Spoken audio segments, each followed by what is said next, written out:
Hey guys, welcome back. Today's courtroom meltdown features one of the most delusional sovereign citizens you'll ever see. Meet Dan McCoo, a man so convinced he's cracked the legal system that he walks into court thinking he knows more than the judge, the prosecutor, and everyone else in the room. The problem? Confidence can't replace reality, and what happens next is a spectacular legal train wreck filled with bad arguments, awkward moments, and a harsh lesson he never saw coming. Buckle up, this one gets wild fast. Does call the case of the people versus Daniel McCoo. State your name. Daniel McGoo. All right. What are we doing on this today? Your Honor, I have in regards to case number 25F4-523, I have a couple things I'd like to point out about a couple of the matters here today. Go ahead. In regards to count 3, MCL 750197, lawfully detained or imprisoned in jail or confinement. Judging by the definition of the statute itself, Your Honor, it compels us to conclude that one has to be lawfully imprisoned or in jail. Jail being a facility operated by a local unit of government for detention of persons charged. At this location, defendant was located in a hospital and not a confinement by government agency or jail. So I'm requesting that charge is invalid on its That would be addressed at a preliminary examination, sir, as to the sufficiency of the charge. So if you're making a motion that I dismiss it at this point, that motion's denied. Okay. Further, in count 2 and count 1, actually, Your Honor, both of these were, I don't know the procedural process or when it should get raised, but both of them are Fourth Amendment violations. And furthermore, on count 2, MCL 257.904, that the license of the defendant was revoked or suspended, given the statute as well, Your Honor. That would require the prosecutor to prove that the license was revoked or suspended at the time of the arrest, and that defendant was notified, and that the defendant operated a vehicle on a highway or roadway. I challenged the prosecutor to prove all 3. Sir, Yes, you sir. wish to have a preliminary examination in this? I'm making sure we're prepared for it, but yes. What'd you say? Making sure we're prepared for it, but yes, I am. What are the other options? I'm requesting that all the charges are dismissed, a motion for all dismissal on all these charges. You can file motions, make demands, and recycle the same arguments over and over, but Judge Simpson isn't buying any of it. Having seen this routine before, he remains completely unfazed as the sovereign citizen doubles down on a strategy that's going nowhere.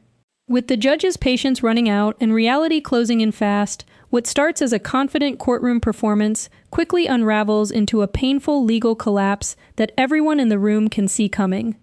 They're not going to be dismissed. No, okay. So if you want a preliminary examination and make your arguments, then it might be that they would be dismissed at that point, but they're not going to be dismissed on an oral motion before this. Okay, Ms. Lobby has let me know that all paper discovery has been sent to Mr. McCoo in jail. There are USB drives with video. A number of agencies were involved in the Michigan State Police case, so they responded to assist. I believe she has obtained all of those videos, and those will be sent interdepartmental to jail staff to serve on Mr. McCoo, and I expect those to be in the interdepartmental mail tomorrow. Got it. Okay, so we're not ready. He hasn't gotten the video. He has all paper discovery, but he does not have all video discovery. I expect that'll happen. So, Mr. Magoo, are you going to have an objection to an adjournment so that you can see all of the discovery that they have prior to setting this for preliminary examination? Your Honor, I didn't know what hearing I was prepared for today. I was preparing to cross-examine the officers today, with or without the video evidence. So given that that's not the case and the officers are not here, I would like a speedy trial. I would like to invoke my right to a All right. speedy So trial. you want your preliminary examination. Those are coming down to the jail to him. I expected you would have them early next week, so if the court follows its normal setting for preliminary examination, I would expect. I would set it for the 19th and then have them as well. he'd have them well in advance, and I guess I'll do it that way. Prior to setting the preliminary examination, it's being a critical process, a couple of things that the court wants to do. Mr. Magoo, starting in case ending in 0979. Mr. Magoo, you are before the court on a felony complaint that alleges 5 different counts, excuse me, fleeing and eluding 4th degree, which is a felony punishable by up to 2 incarceration, $2,000 fine plus court costs. Count 2 is operating an unregistered vehicle, which is a misdemeanor, punishable by up to 90 days. Operating without security, which is a misdemeanor, punishable with not more than 1 year or less than a $200 nor more than $500 fine plus court costs. Count 4, operating while license suspended, denied, and or revoked. That is a misdemeanor, punishable by up to 93 days. $500 fine plus court costs, and your vehicle would be subject to mobilization. Count 5 is refusal to obey a lawful traffic order of a police officer. That's a misdemeanor, punishable by up to 90 days, $100 fine plus court costs. Those events are alleged to have occurred on July 3rd, 2025, I-94 near Parker Road in Scioto Township. That is on the one case. On the other case, which is a 3-count complaint, that 3-count complaint alleges that on March 27, 2024, location of Dexter near Arcona in the city of Milan, Washtenaw County, state of Michigan, that you did operate a motor vehicle while intoxicated. That's a misdemeanor, punishable by up to 93 days, $500 fine plus court costs. There is, however, a third offense notice, which transforms this into a felony charge. It's punishable by up to $500 to $5,000 fine plus court costs, 1 to 5 years in jail, probation with 30 days or 1 year in jail, or at least 48 hours to be served consecutively, and 60 to 180 days community service, any rehabilitative programs the court deems necessary. Court could order you to pay the cost of the prosecution, plus cost of any emergency governmental services, and your vehicle would be subject to mobilization. Count 2 is operating while your driver's license was suspended, denied, and or revoked. That's a misdemeanor, punishable by up to 93 days in jail, $500 fine plus court costs. Count 3 is lawful escape from custody, or escape from lawful custody, excuse me. That's a misdemeanor, punishable by up to 1 year, $1,000 fine plus court cost. Mr. Magoo, I would just ask, do you still wish on representing yourself, sir? Your Honor, I will. I have requested assistance, given that I am incarcerated and I have no way to.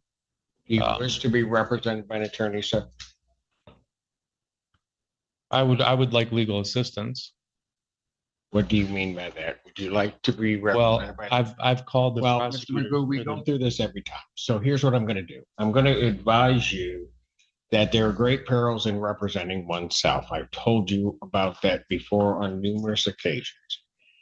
That I would treat you the same as I would treat anybody else. You would have to know the Michigan court rules. You'd have to know courtroom procedure, and that you would be treated the same, not any more favorably, not any worse, as you would go through these proceedings. If you wish to represent yourself, you may proceed with the court's admonishment. I've advised you as to the penalty, the charges, the maximum penalties. I will now ask you the question, and I'm not going to just keep going around and around in circles when I ask you this question. Do you wish to be represented by counsel? If you wish to be represented by counsel, this court will ensure that counsel is appointed to represent you. If That is a yes or no. I would like legal assistance, yes, Your Honor. Well, that may have been the first sensible move he's made all hearing. For a brief moment, it looked like reality finally broke through the endless sovereign citizen chaos. It's a rare sight to see someone abandon a losing argument before it completely implodes, and that tiny flash of common sense stands out more than anything else that happened in this courtroom showdown. I'm going to take that as your request for counsel, is how I'm going to take that. And so these two cases now become public defender cases. Thank you, Judge. Torture, please, Assistant Public Defender, on behalf of the defendant. I believe Your Honor has already agreed to set it for examination. He's asked for examination in the case, and so I will set these for preliminary examination. Okay. Well, Your Honor, I would ask, given that one of these cases, in regards to the March 27, 2024 case, there is an undue delay. It's been over, I think, 390 some days since the warrant was requested, and this triggers due process violations under U.S. versus Levasco, People versus Bassard, People versus Rosengreen, and procedural unfairness, Sixth Amendment violations, and I do request that the prosecutor provide provide information in regards to the three-pronged test under People versus Hernandez. One of them, first test being the explanation for the undue delay for 390 some days. The second part of that test being to prove that the delay was not deliberate. And then the third part of the delay or the prong test is to make sure that there was no undue burden on or prejudice on the defendant. And in that regards, Your Honor, I also am requesting that I do have due process 14th Amendment rights as well as 8th Amendment rights. And a lot of these are facially invalid. A lot of these charges are facially invalid. And I'm just requesting that the court grant a personal reconnaissance on my behalf. And for both of these charges, being that we're looking at really just misdemeanors, $500 misdemeanors. So At first, this sounds like a routine DUI case, but everything changes when the judge reveals one critical detail. If this is truly his third DUI offense, the consequences become far more serious, with the possibility of a felony charge hanging over the entire case. In an instant, what seemed like a minor courtroom appearance turns into a high-stakes legal battle that the defendant can no longer afford to take lightly. I think he's requesting, Your Honor, amend his bond, and he's requesting a release, Your Honor, PR bond. In response from the people regarding his bond. People would ask the bond to continue, and he also, I'm sure, failed to appear before Judge Simpson. Yes. That warrant would also, with respect to the other, I'll wait. There are pleadings filed by the Public Defender's Office. Our office will respond to that. And I guess my one remaining point would be, should, with the court's appointment, Eastern the Public Defender's Office, I will make sure that the digital discovery that I referenced is served on the Public Defender's Office. Yes. Thank you, Judge. We will review that with our client once we receive it. So he's asked for a preliminary examination, and I realize where this may be. My understanding is that he is still being held, regardless of what the bond would, in this case, he's being held without bond in Judge Slay's case. That's my understanding. That his bond has been denied. So That's what I would Mr. Cho to say. in any event, but also given the fact that one of the charges is the escape from lawful custody, that in and of itself, in this court's mind, makes the defendant a danger for a risk of flight, also the nature of the charges, the fleeing and eluding police officers, as well as the operating while intoxicated, now at least alleged his third time around. Also, this court's mind, the defendant, this court would consider a danger to the public. So the extent that he is asking that I modify his bond conditions in his bond in this case, I have, that motion is denied. Bond will continue as it is. Your Honor, I have a 14th Amendment due process to the presumption of innocence. And, I understand the presumption of innocence. and a lot of these are facially invalid, Your Honor. Excuse me? A lot of these charges, especially the lawful custody, escape from lawful custody, it's facially invalid. I was at a hospital, not a jail. If you were under the custody of the Washtenaw County Sheriff's I was Office, not. I understand. I was not. Or custody of. I was dropped off at the hospital and they later tacked on And charges, you know just what? like the fleeing and evidence eluding will charge. Not meet that out. And that if that's true, and the people can't sustain that element, then the charge will be dismissed. But I'm not dismissing it upon your representation today. The judge isn't buying a single word of it. The arguments fall flat, the motion goes nowhere, and the ruling comes down fast and clear. The bond remains exactly as it is. No special treatment, no loopholes, and no courtroom tricks. Just a firm reminder that this case will move forward on the court's terms, not the defendant's. Thank you very much, Judge. Preliminary examination in this matter will be set August 19th, 2025, 12 noon. That is before me on that date for both of these cases. I will apprise the parties also that one of the, I will call it one of the activities, and I think it is a maneuver to have the court do something that it normally would not do. The defendant has elected, and I will disclose it, to file a civil claim as against me and a slew of other parties. Oh yeah, in that regard, Your Honor, Many of those, do not interrupt me. Including many that I don't even know the connection. Court has, this judge, upon receiving this, two things. I read through the complaint to determine whether or not it would on its face create a conflict with court. I consider it, quite frankly, to be frivolous. Complaint itself, do not see that as a necessity for me to recuse myself from this gentleman's proceedings, because I think that's precisely what he wants to have happen, and that is attempting to manipulate the system. He will be dealt with by me as I deal with any other defendant, and so that is there. It has been turned over to the Office of General Counsel for the Washtenaw County. They will deal with, for me, and as well as the others that I see that are listed there, they will deal with that. They have also filed, it appears, and again, this is all part of his, what I will call shenanigans to shape this. He has filed against people of individuals without specific reference in the Washtenaw County Prosecutor's Office. I don't, as I view what I read, would not consider that any jeopardy upon their objectivity in handling this case. So. I'm aware of such filings were being received by our office maybe yesterday. At this point, we continue to proceed with this case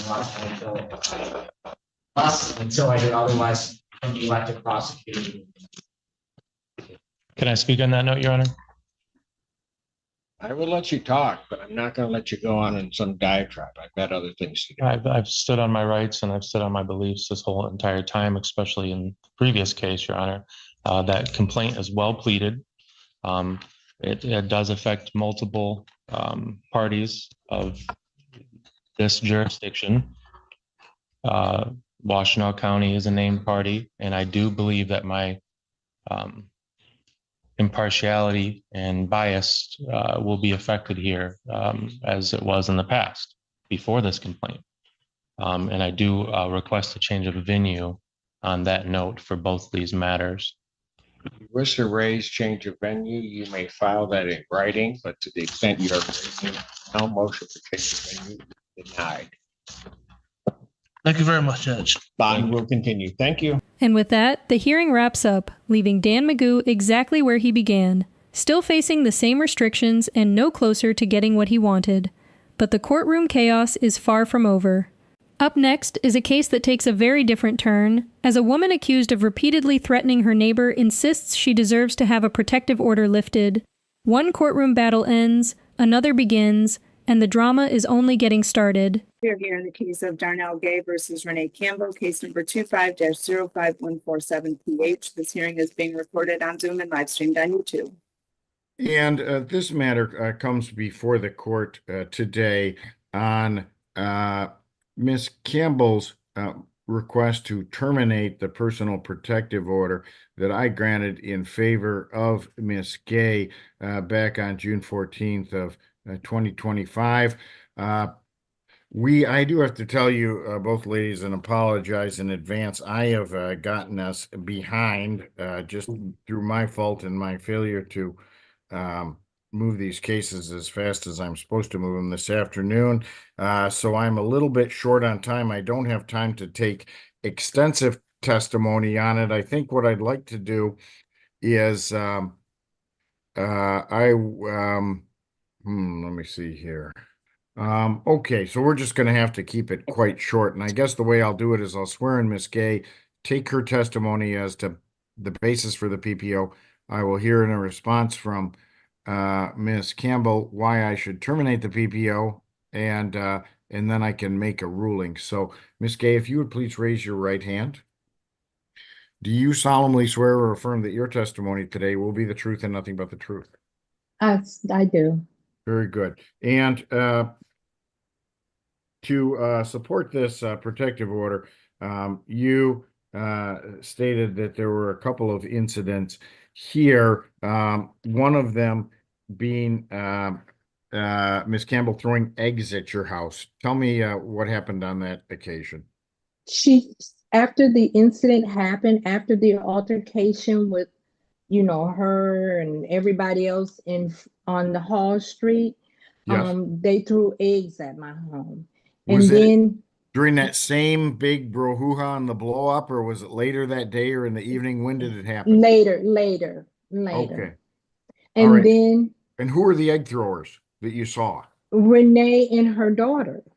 And you saw them actually throw eggs at your house? Yes, because the next day she was on the neighbor's porch, just keep yelling. I didn't throw eggs. I have cameras all around my home, all around it.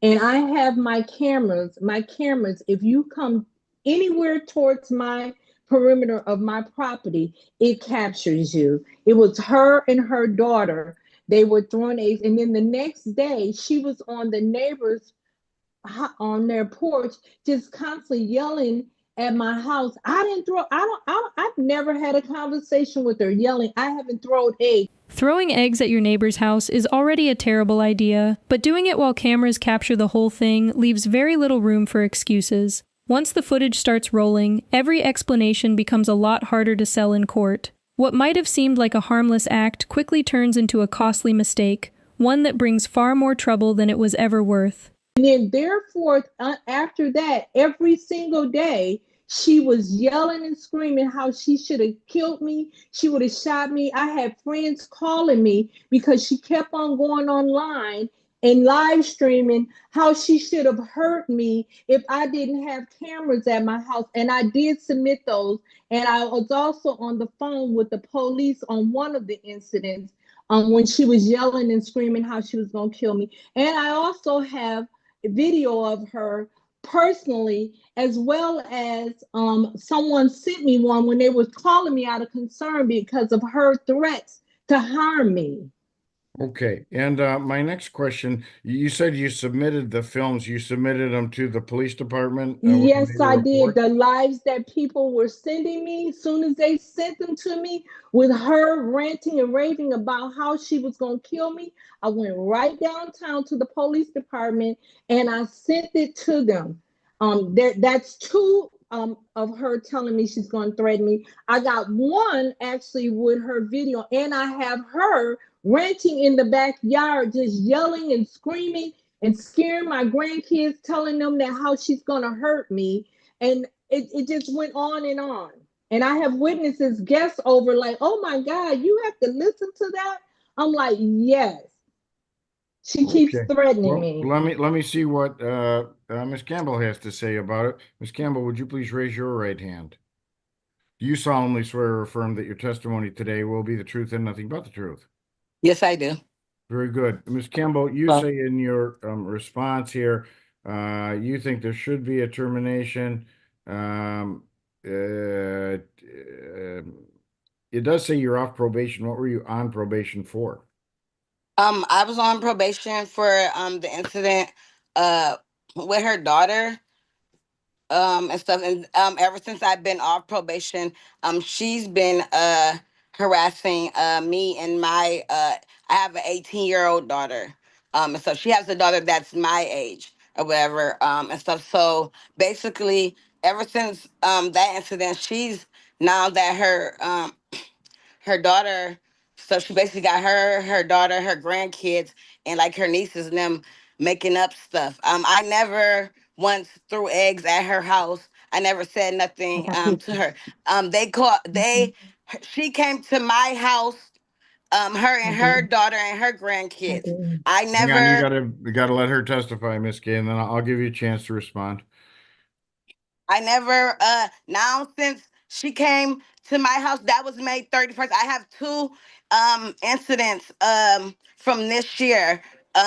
May 31st, which I put in the police reports, in February 9th, which was the Super Bowl weekend. The judge quickly cuts through the noise with one key point. The protective order was issued in June, so anything that happened before then has little relevance to this hearing. The court's focus is solely on whether the current order has been violated, not on revisiting old disputes. Just like that, the conversation shifts from past grievances to the facts that actually matter today. She has cameras. I've been living over here for 3 years. I never she has ring cameras and everything. I never said nothing before then, and I never said nothing after. She's just trying to prolong it because now that she's wants to get in the mess with her daughter and her grandkids. Now she's trying to say this and that or whatever and stuff. And that was she made the PPO what June, May. My daughter's birthday was May 25th. So it was sometime after, like, then in July, in June or something. That's when she's making these reports. I never threw eggs at her house or whatever, and I would never tell my 18-year-old daughter to throw eggs at her house. She said she never called the police. If I threw eggs at her house, why didn't she call the police? She came over here with a mob of people, her whole generation and stuff. It's only me and my daughter and my 9-year-old daughter. You look, I have a 9-year-old daughter and an 18-year-old. Today, my daughter turned 19, so they're 10 years apart. That's not true. I never said no. Yeah, I left in an ambulance. They assaulted me, her and her kids. And she has the background. You can look on the camera. She drove her car over to my house.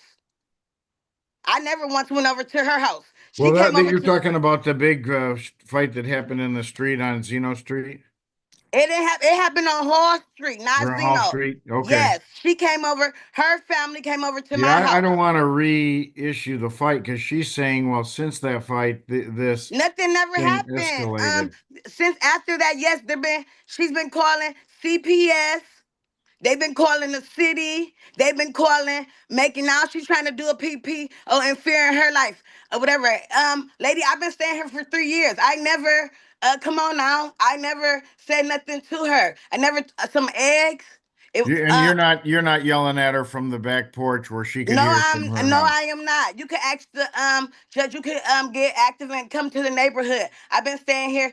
They saying that me and my kids, now she's going around saying my 9-year-old daughter with a taser. They brought the taser to the fight, and then my 9-year-old daughter Yeah, picked it well, the up. taser's not part of this I PPO, so know, I'm gonna but this leave is that it. thing But it alone. was led up to, is what leading up Yeah, to this I get mess it. or whatever and stuff. Um, I Let me never bounce said back to nothing. Miss Gay and ask her about that. Miss Gay, have you been making CPS calls about Miss Campbell's parenting?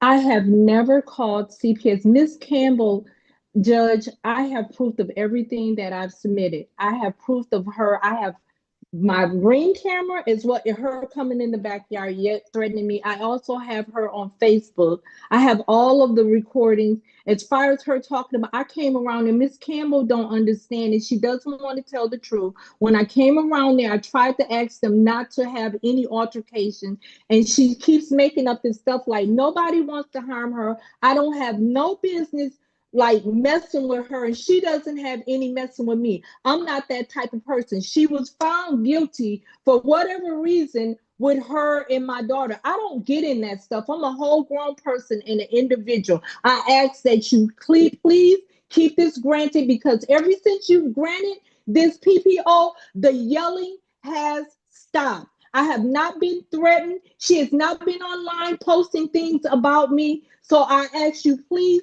for my safety, because I don't need this unstableness, because I can prove it to you. I don't have to keep making up. I got video of Yep. everything that I'm saying. The court is facing a difficult decision. On one hand, the protective order appears to be working, which strengthens the argument for keeping it in place. On the other, these orders carry serious legal consequences and can't be extended without solid justification. While claims have been made that video evidence supports an extension, that evidence isn't currently before the court, leaving the judge to make a decision based only on the facts and proof available in the hearing. Okay, no, I think what I'm going to have to do is I can't tell, you're both telling me really the opposite things. That, the other person's the instigator here. And in this format, without seeing the video evidence and things like that, I really Yep. don't feel like I can make a decision on the termination. So what I'm going to have to do is I'm going to adjourn this hearing to a future date. And my question to you then, Miss Gay, is to show me those videos. Would you be Yes. able to do it in a Zoom format like this, or are you going to need to come into Yes. the courtroom? I don't know how you do it on Zoom. I can even send it to you via email. I have You can all of send me it. the files via email? Yes, I can. If you give me an email address, I'll send it to you right away, sir. Okay, let's do it that way, and then I'll have a look Yes. at them, and I can also email them then to Miss Campbell so she can look at them, and then Yes. we'll have them ahead of the next hearing. Miss Campbell, did you have a question or something to say? You're muted, ma'am. I have evidence too, sir, and I would like to present the evidence, which she should have been presented the evidence. She been did this in June, so why didn't she present the evidence? Well, Basically, she her sent it daughter with the is police posting her. report, but Basically, I her can't get daughter. it. I can't look at it. If she submitted to the police download, they do have an evidence.com site, but it's not something that I can easily access. Um, uh, you know, uh, it's just easier for her to submit it directly. Because really it's a separate case. This is a civil case. It's got nothing to do with criminal activity, although I know the underlying things that do involve some police reports. Ms. Campbell, what sort of evidence do you have that you would like to submit? I have the police report from that day, that she said with the eggs throwing. I have that evidence, and I also have the evidence when she came to my house with her and her daughters, and I also have evidence. She's saying the stuff about with her daughter. That have nothing to do. That's why she's Yeah, it's a separate case. I get it. so, I'm not and she considering keep that. it's nothing. I don't have now she brought this among herself, and then two, you're a judge. You can go to CPS. You can go to Well, you CPS to might think see. that a lot of people think it's that easy, but the truth is I don't really have much better access to CPS and records of that sort than any other person does. I'd have to obtain releases and all that stuff. And the truth is, in the context of a Well, I personal have the protective proof. order, we don't typically do it that way. Well, I have the allegations and the reports and stuff, and the stuff that her daughter is saying too, because basically her daughter is coaching her. Okay, well, I mean, if it's attributed to her and you think I should read it during the hearing or advance of the hearing, you Okay, can submit it to me. I'll take a look at it, and then I'll okay, try to make the best decision I can at the next hearing. And any documents or evidence that you want to submit, we can take scanned copies or photos by email, and we can also you can drop off any copies you have, or discs or thumb drives can go to our PPO office, and they'll get them up to me. So I'll give you both those options, and Lisa has the job of pulling all that evidence together so I can look at it before the next hearing. And that brings us to the end of today's courtroom drama. While this hearing may be over, the case itself is far from settled, as the court will give the victim another chance to present evidence before a final decision is made on the protective order. If you enjoyed this breakdown, be sure to like the video, subscribe for more courtroom chaos, and let me know your thoughts in the comments. Thanks for watching, and I'll see you in the next one.